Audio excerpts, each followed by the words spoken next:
Hi, everybody. Hi, this is our first Wine Coast Swing without a live audience. It is our first Wine Coast Swing without a live on. Cheers. Cheers. So I'm Robert. I'm Brandi. This is Wine Coast Swing, The other WCS, right? So we are at Boogie by the Bay. Mm-hmm. We did do a Wine Coast Swing here Mm-hmm. with an audience a bunch of years ago. I actually don't think it ever got posted. Really? Yeah, I think there's like two that we did that we never edited and got posted. I have to go back and look for those. You should look for this. What am I drinking?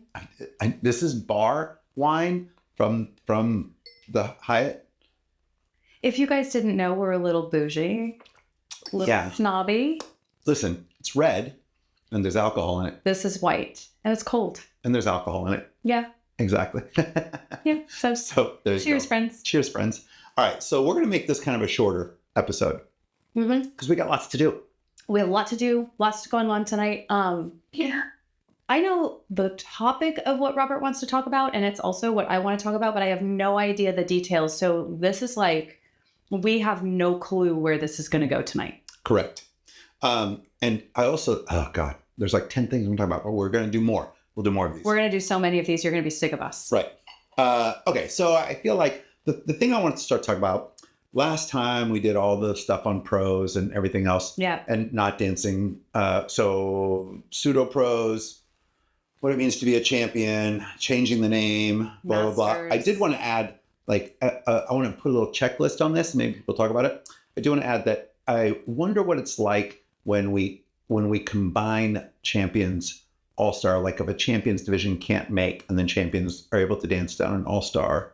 Like, because I want to talk about that at some point in time too, because I'm also not really a fan of that either. No. Because I feel like the all-stars are working their butts off to earn their points. And then when they combine some of the tier, when they don't make a certain thing, and they're like, well, champions, you can just dance in all-stars. I don't like that necessarily. If we're going to have different divisions, we have to have different divisions. Yeah, you can't just all of a sudden be like, oh, y'all, you're all one. Right, exactly. So, yeah, I feel like the people that are really like fighting their way up the ladder, we shouldn't get in their way. Yeah, and champions, like all-star, I just want to tell you, I respect the fact that you guys are in like this bottleneck. There's a lot of all-stars and people are coming in and nobody's getting out. And it's just this, it's a parking lot. I tell my advanced dancers, like, don't be in a hurry. Don't be in a hurry to get there because it's a parking lot right now. So I think we like table that one for later at another point in time, but I wanted to put it out there because I'm sure when people hear this, we'll get feedback, which is great. So I love that. And then we'll add we to our got discussion. some feedback after the last one. I got no less than 100 private messages. I got some phone calls. Yeah, I got texts. It was crazy. It's good. So, okay. So the thing I want to talk about is judging, right? So you dropped a pretty big bomb on the last one. You were like, I think event passes should be $5,000. And I did not, for the record. I might have thrown out the $400 right, exactly. mark. But it hit people like a really high amount. So I got one. I think we should, in my opinion, I think it would be more fair for our hobbyists who pay our bills, who do the stuff for us, if we could. Now we would have to eliminate some events. We'd have to eliminate workshops. Ooh, I don't know where this is going, you guys. I think we shouldn't do a heat over 20 couples. Oh, I don't think we should do heats of 30 people, 30 couples like we do currently. Oh, we go into 35 sometimes. Oh, I've seen bigger heats than that. Right. I do not think we should do a heat of more than 20 couples. I think that I don't think the judges, they'll be like, well, we'll just play slightly longer songs. I think it's too much. I think crowding the floors into the workshop style with super crowded floors limits the dancing. Well, and then people get buried. Workshop style is bad for the audience too. Yeah, I agree with that. I'm okay with that a little bit more if there's more space, because I think the dancers having more space. But the crux of the matter will be that we don't have enough time. Right? Yeah. Like as an MC, I know that if you're like, you don't get to put 30 on the floor or 35 on the floor, we're adding another heat to at least 2, if not 3 divisions. Right? Yeah. So, but I think it's more valuable to the dancers for the judges to have more time on their eyes. Okay, I have a question. Would you rather do smaller heats and fewer rounds? Or. So let's just I'm say... waiting for an or. Did you all think there should be an or there? Listen, I think there should be an or. So let's just say instead of doing bigger heats, but doing quarterfinals, You have smaller heats, so you feel like the judges get more time on each couple, and then you are able to eliminate a round. So you because the judges have more time to look, you can make a strong cut. A stronger cut. So it goes. So even in a large contest, we're still just doing prelims, semis, and finals Exactly. instead of having quarters. I mean, because if we're gonna do something like this, it's really about the time that it takes the event. Right. This is all this whole thing is about time. This stuff is a schedule buster, y'all. Like, Right. and then we understand. You're like, oh, this event ran so late, and often the event is running late because they're trying to provide a better experience for the competitors. Correct. By doing more rounds, and World Swing Dance Council actually weighs in on that. Now, Right. For I sure. have a question. Would you be open to having a different number of couples on the floor based on the square footage of the floor? Well, so that's the thing, right? So we jumped from like 20 couples. I remember when we started pushing to 25, 26 couples, and we were all like, oh, this feels like a lot. And then it was like, oh, we'll just put more floor down. It's not about the space the dancers have, although I think that's a factor. It's more about the more dancers. If I have a 1.5 or 2 minute song and I got 30 plus couples on there, judges are really struggling to get everybody in. So what I've started to do the last few months, I'd say the last 8 months as an MC, is I've been watching judges. Okay. So you MC more and I judge more. Right. So not to criticize judges on any level. Of course. But to try to see it from their point of view as to what they're doing. So there was two things. I watched a judge struggling to get around, right, at the last song, right, and spending a lot of time looking down at the tablets, which I'm going to talk about in a second. So the time, and I was like, wow. And this judge is really struggling. Now, I've watched a lot of this recently, and I find that judges, I was at an event recently where two different judges in two different divisions, at the end of it, were like, when they hit the thing that said, whatever, it said, you're missing one. And they're like, and they're like trying to find out who that person was that they missed. And it's just so big, right? Yeah. It's so big. It happens so fast. And based on what we talked about last time, we have no judges training. No. Right? We have minimal, I should say, we have minimal judges training. And the people that are taking the judges training aren't really getting hired to judge. Right. So the people that are judging are people who have not really had judges training. Well, not all of it. But. Also understand that judges training, like there's judges training as far as what are you looking for and how should you assess the quality of dancers and compare them to one another. And then there's the logistics of managing the tablet, managing your time. Right. Just the function of making sure that you're judging in a way that is as fair as possible for as many people as possible. Right. I was talking to somebody today who's taken 3 different judges certification courses, including mine. And what they said was, each course kind of brought something different to them. They said, because I do mine on Zoom, so my course has the least amount of like hands-on logistical, but has the most amount of teach me how to quickly diagnose dance for my set of priorities, right? And then one of the other courses they took was focused far more on the logistical side of it, and that was equally important. Yeah, we need both. Right. Well, and I said that I spoke to somebody else who runs a judges training course, and I was like, maybe we combine them because they tend to focus a little bit more on the logistics. I focus a little bit more on teaching fast diagnostic skills with comparison skills. So how to diagnose quickly and then compare quickly, because that's what you have to do. Yes. I can't just diagnose you. I also have to then compare you, right? Based on so I teach a process of that based on your priorities. Right. Right. So like getting those things combined. Anyway, I feel like we're missing the boat here. We could do better because I feel like we have so many people on the dance floor at one point in time. I don't think judges get a really fair look. And it's not the judge's fault. No. And it's not the dancer's fault. It's kind of the system's fault, right? And even event directors, like everybody's trying to do the best. We are. Oh, okay. Yeah. So confession time. Are you ready? I'm ready. Judging a 15 couple spotlight final on a tablet makes me a far worse judge. I try so hard, y'all. I try so hard. I want to do right by you. And if you make me judge 15 couples in a spotlight format on a tablet, which is what we're doing a lot nowadays, and I understand wanting to have a lot of people in the final. I understand wanting to distribute points. The tablets are fantastic in the speed at which we can get results. I love having awards right after a contest. Like there are so many upsides. And no matter how hard I try, I am a worse judge with 15 couples in a spotlight on a tablet. Yeah, so interesting. At Mountain Magic last year, Michelle Kincaid and Jim, who runs her stuff, he had created a tablet system. And the tablet system, it was one of the, like a mini tablet, right? Mini tablet. And next to it, and it was on a clipboard. It wasn't a clipboard. It was a special thing that's built for these tablets that has a notepad. Okay. And so we had the tablet and we had the notepad.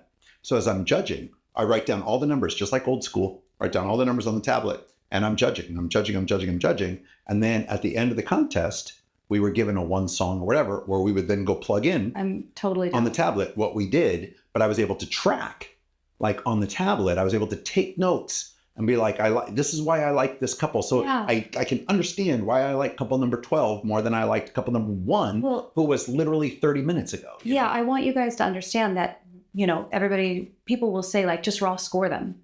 But I'm not comparing you to a standard.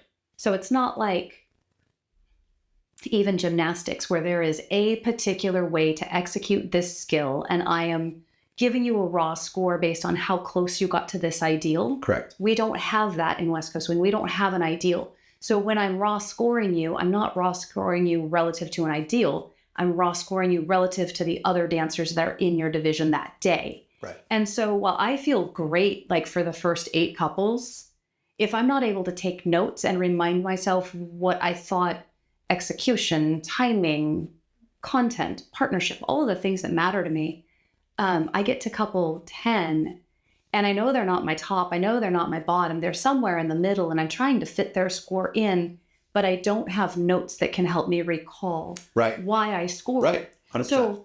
So I would love to get away from 15 couple spotlights. Well, that's true. I really would. Right. I think I would rather have fewer people in the final and have them get better results as far as judging. Right. If I honestly, you guys, if I gave the same panel of judges a 10 couple final and then a 15 couple final, the scores are going to make so much more sense. Right. On a 10, they're going to just be lumped together differently than a 15. Right. At Atlanta Swing Classic for the champions, there was 11 couples for champions strictly, or I think it was called, I don't know if it was Open Strictly Champ, whatever it was. And Dawn Garish, I love this. That's why I'm saying her name. I support her doing this. She ran a prelims. And there were lots of people, contestants, other judges, spectators, whatever, that were like, why would you just run 11 couple? She's like, no, I want to cut it. And she cut it to a 6 couple final. Okay. And it was super clean and the judging was super well formed. Right, exactly. It was great. It was fantastic. That. Yeah. So, and the judges felt like that, if I'm only having to remember and compare 6 people, that's way different. Yeah. And listen, I'm confessing it all to you. If I'm judging All-Star, I can edit it out at some point. And say, Robert, go back and edit this. I'm going to let you guys hear this. The truth of the matter is if I'm judging All-Star, where I know all the contestants' names, it's easier. Right, of course. When I'm judging a division, or maybe I travel somewhere and I don't know all the contestants' names, there's another level of like, how do I track this? So I would like to see something change there. Yeah, I don't know exactly what the answer is. I feel like one of the first things, so here's the deal. We'd have to get rid of high-low All-American. We'd have to get rid of, I've been talking to a bunch of competitors that are hobbyists, right? And as much as they might like so hobbyists like it, event directors know that it makes money. So we do like Jack and Jill Pro-Am and high-low All-Americans, and then we do Switchleys, and then we have all these other contests. And so we keep adding contests, which keeps crowding the schedule. But the main thing everybody wants to do is WSDC, Jack and Jill. Absolutely. But we're not giving any more space for those. Right. So if we could extend the space for those by extending the heats, by making the heats smaller, so maybe we have to do an extra heat. Right. Right now, Alex Brand is freaking out. Freaking out. We love you, Alex. Right? that we have just 20 people on the floor at a time, and we just have to do one more heat. Now that's going to add a significant through 3 or 4 divisions with 3 songs a heat. It's going to add, because it's going to happen in novice. It's going to happen in intermediate probably. Yeah. At this point, there's going to be some events that happens in All-Star in advanced. Absolutely. Not every event, but some events. Yeah. So we're like, but that's it. It's a hard stop at 20 because we think the judges give the best. Now, I think competitors who are like, I'm working my butt off, my dance is getting better, but no judges see me. Because here's what's happening right now. Competitors, now that everybody's videoing, competitors are timing judges' eyes on them. Okay. I've had 5 competitors in the last few months come up to me who have watched all of their videos because they have every video from every song and they are watching the judges and they're timing this. Ooh. They're timing how much the judges look at them. I have thoughts about this. Right. So, and like because of where the shot is, they can see if a judge is way over here looking at them. They go through every judge. They will take time. If there's 4 judges or 3 judges judging them, they will watch it 3 times and focus on the judge because now they have the scores and they know who the judges are. They focus on those 3 judges to see how many times in their 3 songs. So that's them watching 9, 12 rounds of this to know how much they were looked at. Ooh, how do you feel about that? Well, so I'll get to that in a second. But the right. But the point is that they're not even mad at the judges. What they're seeing is the judges struggling, looking down, going on that like. What they're seeing is the judges like struggling with the tablets. Like they don't think judges just hanging out, not doing anything. None of them have actually criticized the judges. Oh, interesting. They're like not a single one has said that they. System. It's the system that they're criticizing. What I was going to say is, if you're off time, I don't have to watch you for a full 10 seconds. Sorry. I'm drinking. We should drink. I'm gonna go. Let's drink to that. Sorry. Dance off beat. Go to jail. That's the law. That's the law. So no, and that's obviously valid too. But what was interesting about each one of these people that are timing this, I was on a call. I was waiting for the appointment for my knee. I was on a call with 2 advanced dancers who had literally done this. I don't know if I'm going to regret saying this, but you all don't call me. You guys call him, and then he calls me. But nobody's calling me. They're afraid of you. Are they? That's true. Your children are afraid of you. I'm afraid of you. People fear you. I recently had somebody say that they were afraid of me, and I feel like I'm just a big old softie. Why are people afraid of me?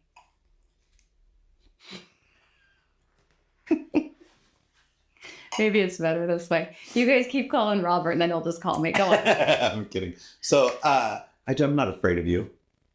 There you are. So but I thought this was interesting, right? In the age of videoing, every single, I almost said videotape. Who does tape? Nobody knows. In the age of videoing, right now, and with it panned out, people are taking the time to watch how many times the judge's eyes are on them. Now, on some level, it's a plus because contestants are like, oh my God, every time that judge looked at me, I screwed up, or so it makes sense to me. At the other time, they're like, I didn't have a single judge in 3 songs spend more than 10 seconds on me. And not because those judges, they happen to like those judges, but then they watch them and go, but they also didn't spend 10 seconds on the follow or the leader that was next to them that tracked with them. Right.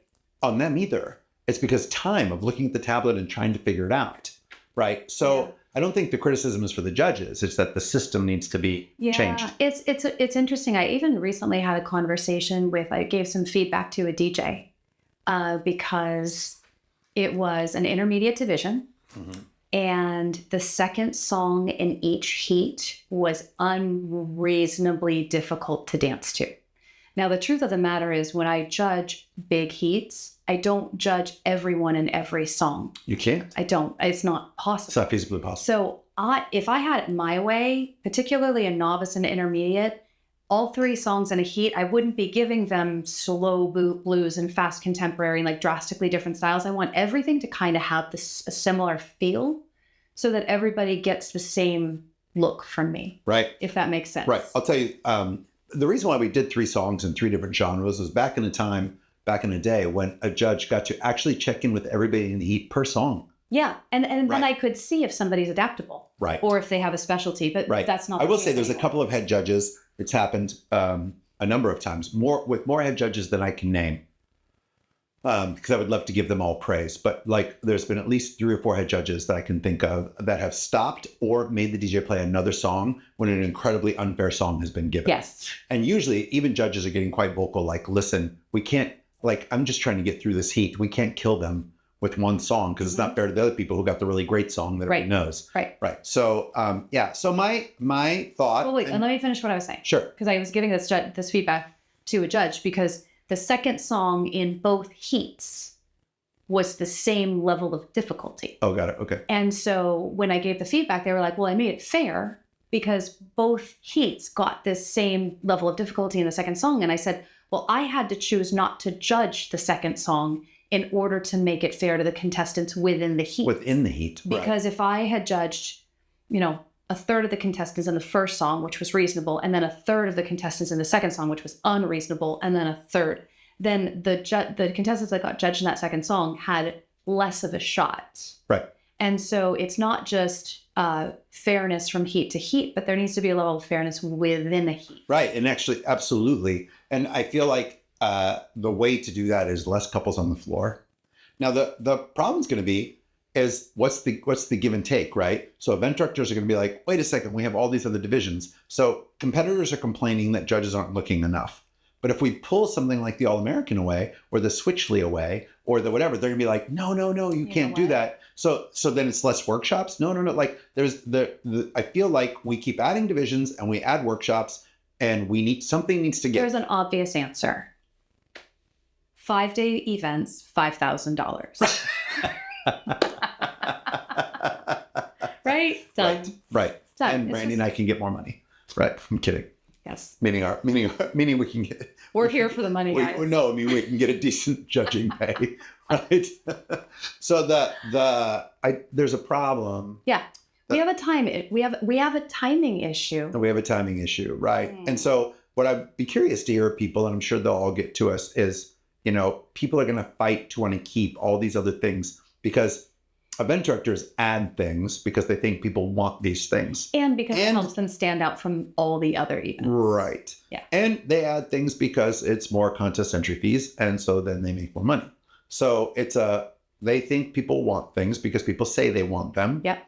Then also it helps them out financially because events don't really make a ton of money like people think they do. Right. But we're crowding the system. And if the WSTC points are really the primary focus of the competitions at most of the events, not all, at most of the events, then I think we need to find a way to create space for them to happen.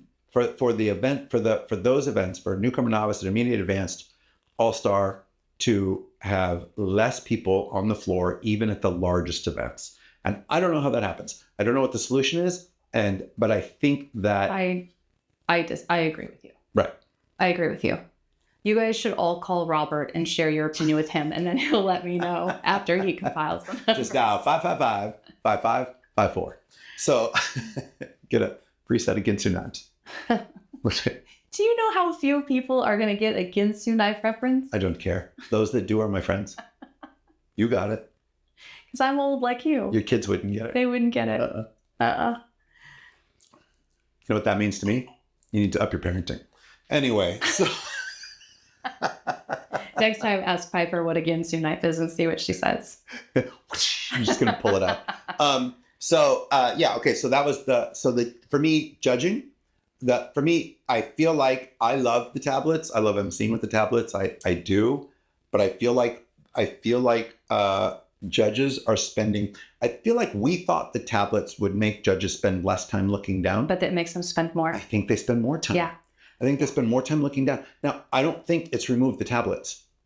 I don't. There's got to be a different way. So if I there's got to be a middle ground. The way I like to judge, and this is the way I judge routines. So a lot of times chief judges will offer you a tablet or paper for a routine. I will only judge routines on paper. But what I want is I want to have my paper so I can take all my notes. I can write everything I need. And then I immediately go backstage and input my scores onto the tablet.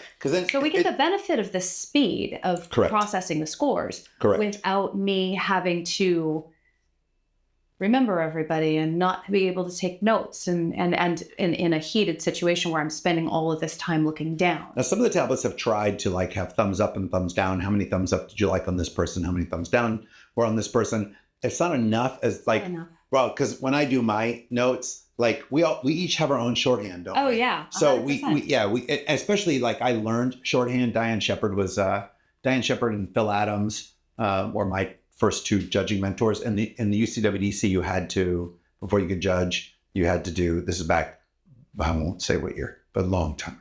So I judged my North Bay 1989. No, North Bay 1990. I was in high school. Yeah.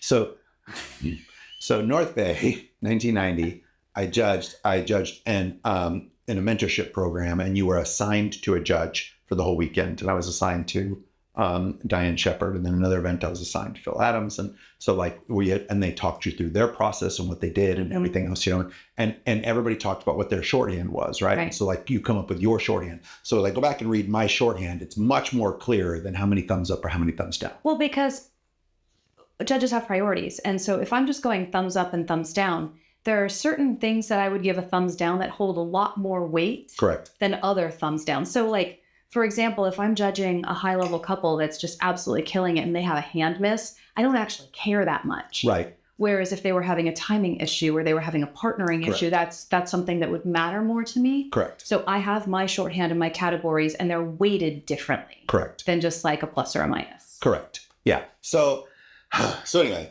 I think we have to reassess what the best way is to improve the tablet system to give judges more ability to remind themselves of why they like what they like and why they don't like what they don't like. And I mean, some of the tablets are like, well, you can open this little thing and you can take, I can't do any of it fast enough. No, and it takes your eyes off the dancers, Yes. right? So, and then secondarily, I think we need to decrease the size of couples per heat. I feel like that's a good starting point. Right. Also, for the record, if I have 20 in a heat, I'm gonna like I have my eyes on you more, right? Then I feel like my scores are gonna be cleaner, and I'm even gonna remember why I liked what I like, and you know, of course, it's just then like, when I have 35 couples, it's just like me in a 10 couple final versus a 15 couple final. Correct. All right, so we have some really brilliant people in the West Coast swing community.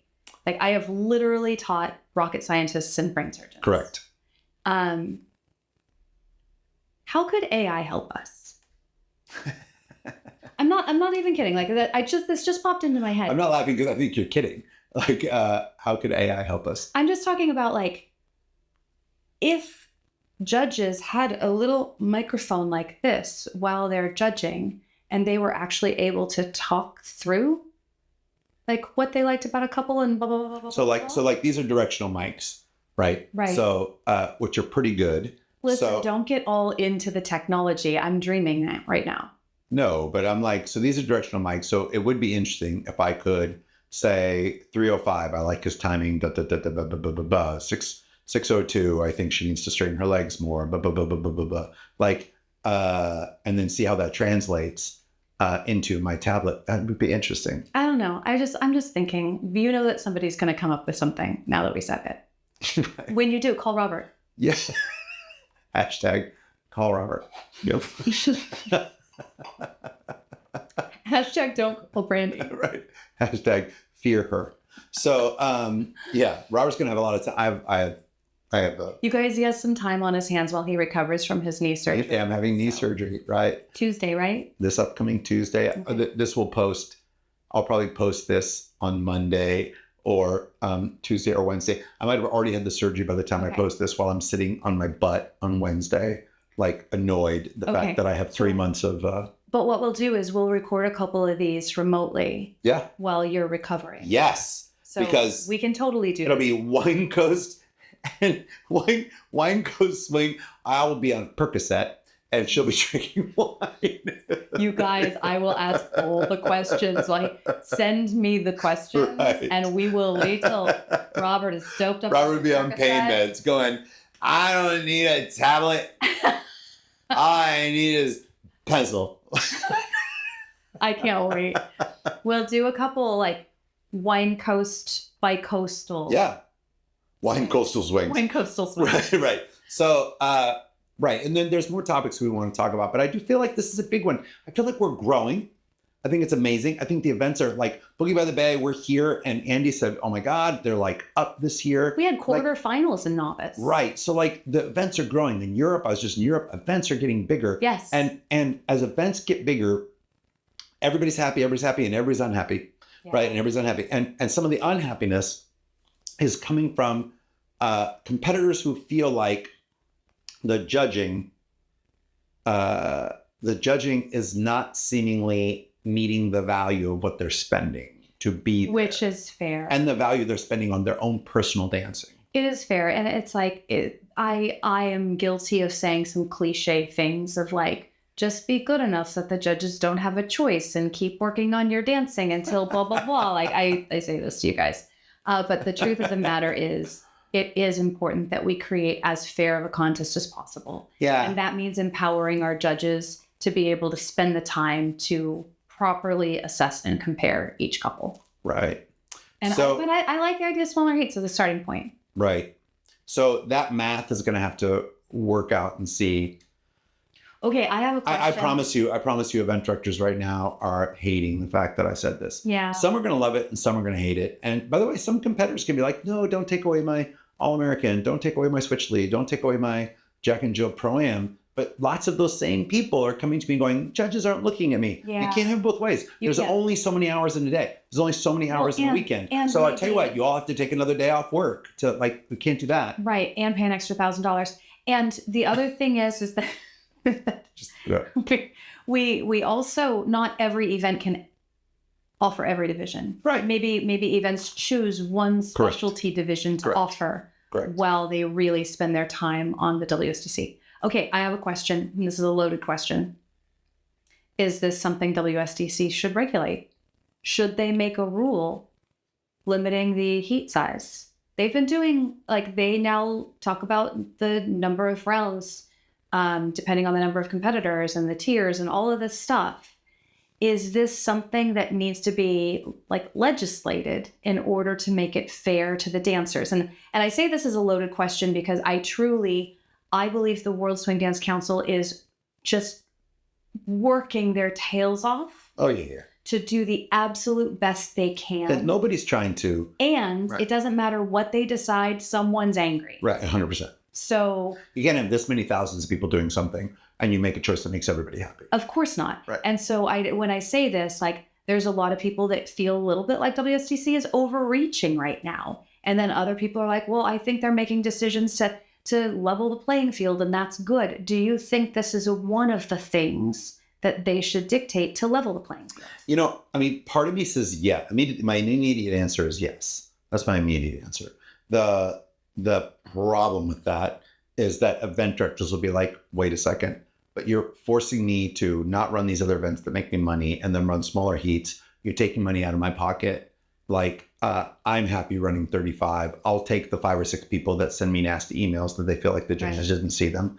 So I feel like we have to be careful about that legislating. What I think would be, if I could have my dream, it would be that a bunch of events try it and do it and like figure it out. The big events. So if a big event was like, all right, we're going to try this. We saw Brandi and Robert's Wine Coast Swing. We're going to try it. We're going to try doing 20 heats, a big event, right? And they do it. And they're able to figure that out. They're either starting a little earlier, and people are like, oh, I don't want to start early because late night dancing. Something has to give. There's only so many minutes, right? It's either less workshops, less competitions, other competitions, ancillary competitions, or less workshops. Something has to give to give us more. You either have to start earlier or take other things away. Now, if we do that, I have somebody to nominate to do this. You have somebody nominate to this? He's going to hate me. Oh, I was going to say it too. I bet you money we're about to say the same person. Okay. I bet you money. Oh, really? You think so? Ben Morris. Yes. Ben Morris at Jack and Jill Aroma. Do you know why? Because he runs a tight ship and he writes a good schedule. Right. Dude is smart.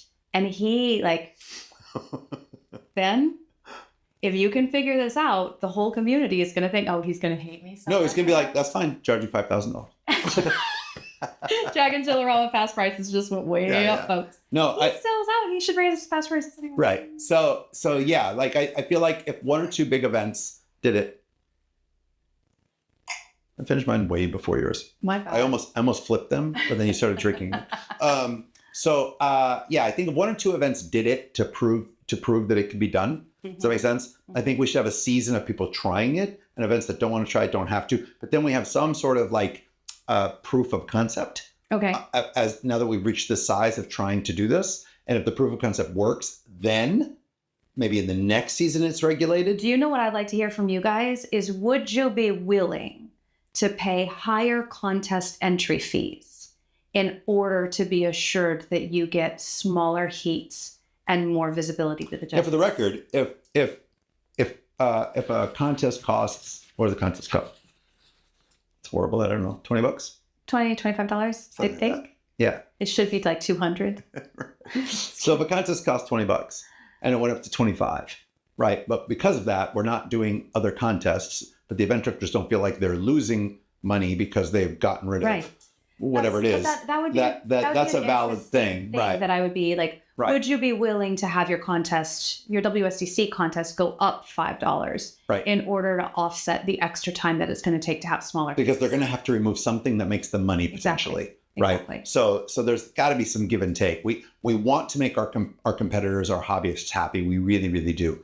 Event directors can't afford to lose money. So like there's got to be a give and take there, right? We want the judges to have more time for their eyes on you, which means less couples on the floor at a time, right? So there's got to be a smart way to figure all that out. Right. I where think Ben's the guy.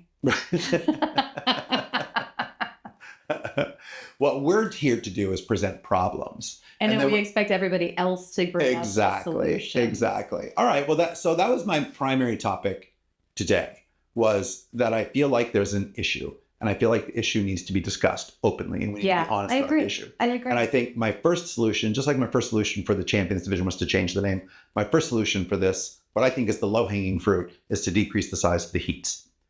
With that, we have to find the space to add heats Yes. to that. Yes. And that means removing other contests, potentially, removing workshops, potentially, or starting the contests earlier, potentially. And raising the contest price. And raising the contest price. In order to offset that. All of those are potential fixes. Absolutely. Right. I agree with all of that. Yeah. Okay. That's pretty good. We have just a few minutes left, and I want to bring something up. This is kind of funny and cheeky. All right. I'm all for funny and cheeky. How do you feel about contestants taking a water bottle around the circle? Oh my God, Dad, I'll talk to you about this. Did I say this to you? Because I'm like, what are you doing? Are you running a marathon? You guys.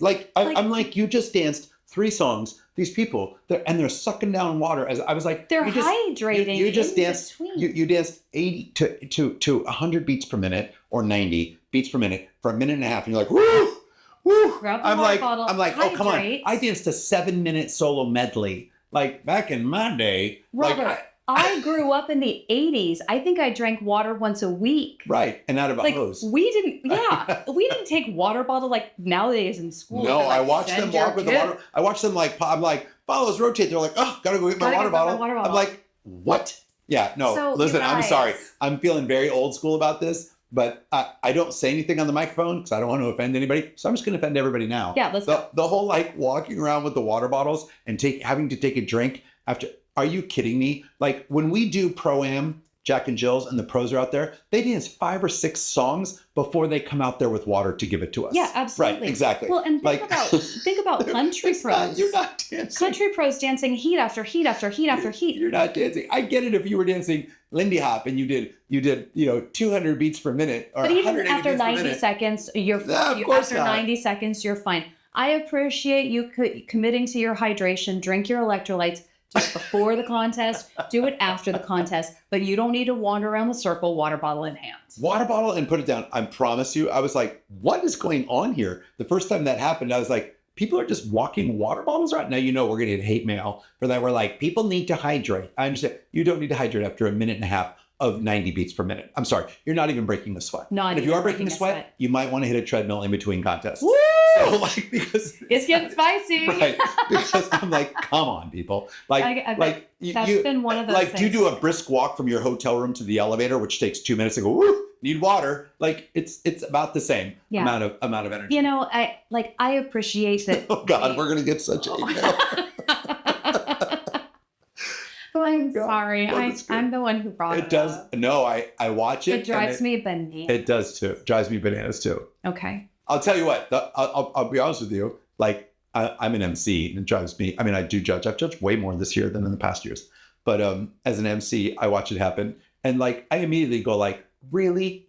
You know what I mean? And then I have to clear the really. Yeah. So here's a thought for you judges, or for you contestants. Do you want your judges going, really? As they're watching you dance? It should not play into a factor. It should not. But I'm just saying. Just, yeah. So anyway. That is cheeky and funny. You know what's going to happen is somebody is going to, Ben Morris is going to do what we told him to do. Then he's going to give water bottles to every competitor, the whole thing, to walk around just to poke at us. That's going to happen. I'm actually pretty excited. That's going to happen. He's going to be like, everybody suck down water, put it down, look at Robert and Brandi. Exactly. Yes. All right. You know, I mean, I appreciate you guys listening to us because Robert and I, we enjoy talking about these things because we care deeply about this community. And we want it to continue to grow. We want it to continue to thrive. We want you to feel like valued and welcomed. And we want to hear your opinions. But we appreciate you listening to ours. And we are just sharing our opinions. We do not speak on behalf of anyone. Except for us. Right, exactly. So that's my disclaimer. But it has been great getting people's feedback. So please continue to call Robert. Right. Call Robert, and you can find Brandi on MySpace at Brandi. I never had a MySpace. So, Friendster. No. Do you know what Friendster was? No. Yeah, I didn't think so. No. Okay. So, yeah. All right. I think we're done. So this was our first one like this. We'll do some that are like you sitting at your house and me sitting at my house with a split screen. Yeah. We will do some live into next year. We always want to be careful and be respectful of events. Yes. Doing it live because we don't want to pull people out of the ballroom. Right. If you are an event and you know we're both going to be on staff and you wanted to host a Wine Coast Swing, like that would be great. We'd love to have that happen. And if you're listening to this and you have a topic that you'd like to hear us chat about, call Robert. Yeah. You can email me at brandigild@gmail.com.